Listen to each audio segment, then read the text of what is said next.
அனைவருக்கும் வணக்கம். நான் உங்க டாக்டர் புவனேஸ்வரி பேசுறேன். Aadhisha holistic clinic. இன்னைக்கு நீங்க ஹோமியோபதியில தெரிஞ்சுக்க போறது பெண்கள் சம்பந்தம் உள்ள மாதவிடாய் தொந்தரவுக்கு தீர்வு இருக்கா. பூப்பு அடைந்தது முதல் மாதவிடாய் நிக்கிற வரைக்கும், அதாவது ஆங்கிலத்துல பியூபர்ட்டி ஃப்ரம் மெனோபாஸ், இந்த இடைப்பட்ட காலகட்டத்துல மென்சஸ் ஒழுங்கா வராட்டி, அதாவது மாதவிடாய் ரத்தப்போக்கு ஒழுங்கா இல்லைன்னா அது எப்படி டிஸ்டர்ப் ஆகும் டாக்டர்? ஒன்று வராமையே இருக்கும், இல்லைன்னா எப்போ வருதுன்னே தெரியாது, வந்தா சீக்கிரத்தில் நிற்காது, இல்லை ரொம்ப அதிகமாக ரத்தப்போக்கு இருக்கும், அதோட சேர்ந்து கட்டி கட்டியாக வரும், வலிகள் அதிகமாக இருக்கும்.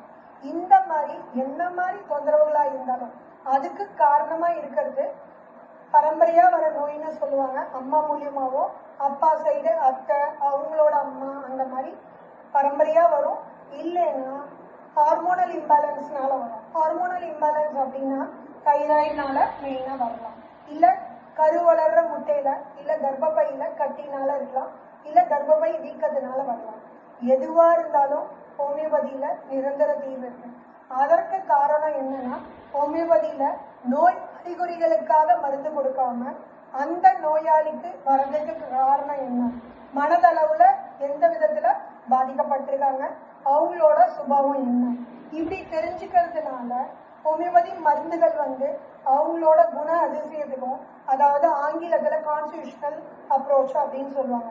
இந்த மாதிரி அப்ரோச் பண்ணும்போது ஹாலிஸ்டிக் அப்ரோச், அதாவது நோயை உச்சந்தலையிலிருந்து உள்ளங்கால் வரைக்கும் அணுகும் போது கண்டிப்பா எந்த ஒரு நோய்க்கும் நிரந்தர தீர்வு இருக்கு.